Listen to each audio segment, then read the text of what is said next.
April 8th. I'm kind of waiting for Kathy to come home because we have to take a neighbor to the MAC terminal. He's going to fly back to the mainland today for a visit.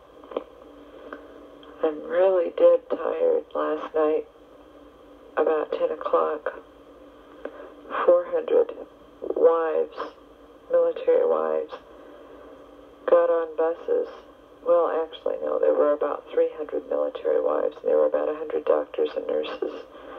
Got on military buses and went over to the airport and met a plane load of 300 South Vietnamese orphans coming from Saigon. The plane came in at 12 and left at 3. We got home at 4, and I got up at 6 to get the girls off to school at 7. And then I went back to bed until about 11.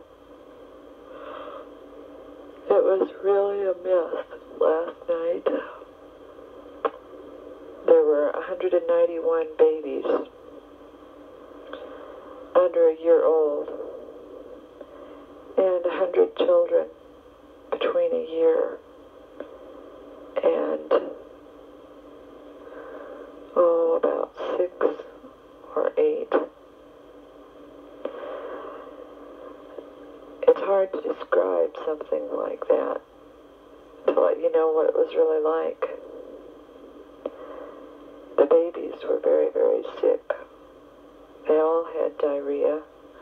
They were all dehydrated. They were all malnourished. Some of them had pneumonia. One of them was suspected of having meningitis. 17 of them stayed here in Hawaii to go to the hospital at Tripler Army Hospital. I just don't even know where to begin to explain to you what it was like.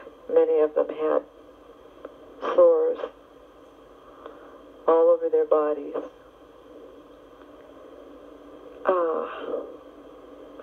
I was one of the first ones. I was a Red Cross medical evacuation volunteer. We meet the airplanes as they come in from, well, different parts of the Orient with medical evacuation patients. And so we were the first ones on the airplane, and the sight was just overwhelming. It was a DC-10 airplane, commercial carrier. And the babies, you just walk on the, I walked onto the plane, and there were all these hundreds of tiny little bodies just strapped in these seats.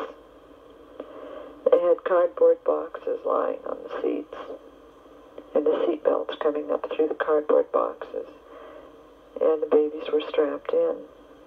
And there were hundreds of them, just all over the place. There were 70 sponsors coming along from Saigon. They weren't the children's parents or any relatives at all. They were just American or Vietnamese people who were getting out of Saigon because of the situation there. And they were responsible for 5 to 10 babies apiece, depending on the age of the person, of the sponsor.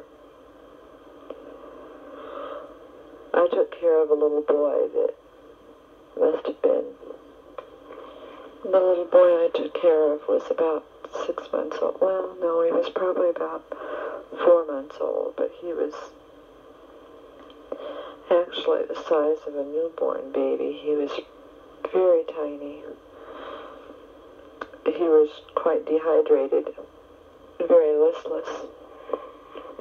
I got him to drink a bottle of glucose in water, and then he slept for 2.5 hours, and I had a difficult time waking him up for the doctor to check him before I put him back on the airplane.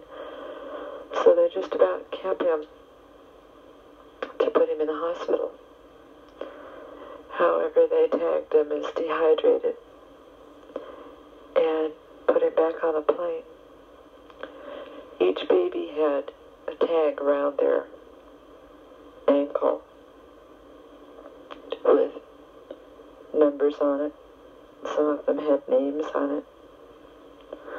Some of them had birth dates on it. Others just had the year.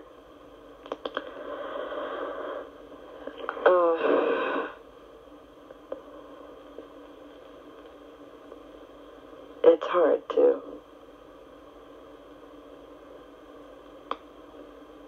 stop thinking about something like that once you've seen it. This was the third plane load that I'd worked with.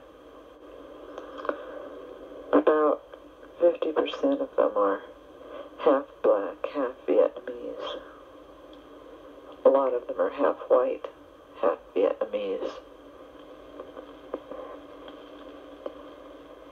And some are just plain Vietnamese.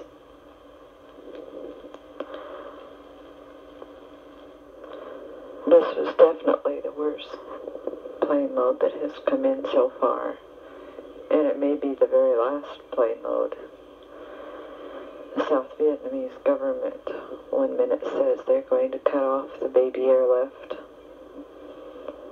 and in the next minute they're saying, okay, you can take more out. So no one knows from one minute to the next if there's going to be another plane load in or not. And all of the medevac volunteers are just on call in case another plane load comes through. I talked with an American man that was on the plane as a sponsor. He'd been in Saigon for the past 5 years as a defense attaché officer. He said that he went to work Sunday morning and was told to bring his passport and shot record. And at 11:30 that morning he was called into a meeting and told when his name was called off he was to board on the plane. He was leaving and he wasn't coming back. He'd been given no notification that he was leaving prior to this. He left all of his belongings there in Saigon, $6,000 worth of household goods that he'll never see again and will have a hard time replacing. He said he'd been around the world 3 times and had collected things that just couldn't be replaced. And he was very bitter. He didn't have a home in the States. He didn't know where he was going. He didn't know what he was going to do, other than to report to his main office and see what they had in store for him. I felt really sorry for him. We had the babies for about 3 hours and then boarded the plane and put them back in the cardboard box that we had taken them out of. We had been instructed to remember the seat number so that we could get the right baby in the right box. They had said that all of these have homes waiting for them on the mainland, that they've already been adopted. But I've also heard other rumors that they haven't been. So I don't know. One of the rumors was that when they were leaving Saigon, they were in such a hurry to get these children out that they didn't have time to do the paperwork on them, and since the Vietnamese government had lifted the restrictions on the paperwork for a short time anyway, they were just grabbing babies right and left and didn't know their names, and so just tagged them any name. They just made up names and put on the tags. Some of them, like as I said before, just had numbers on. I don't have any idea what the numbers meant. It's really very sad.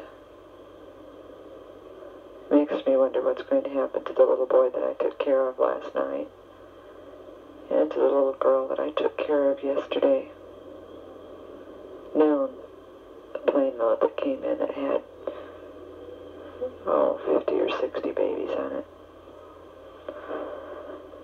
I think that this one plane load last night was the largest baby airlift that has occurred. The others have been plane loads of 50 to 100. No one knows if there are going to be any more or not. I don't know if I can go to the next one, if there is a next one.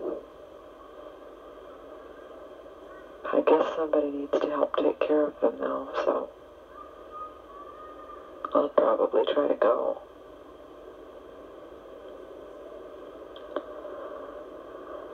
Well, I'm going to close this tape off for now and try to get it sent as soon as I can. I'm sorry it's been so long since I've started it. And I told you, Aunt Seal, that I would mail it soon, and I didn't. But I'll try to get it off now. I need to go back to bed and sleep. We have a Bible study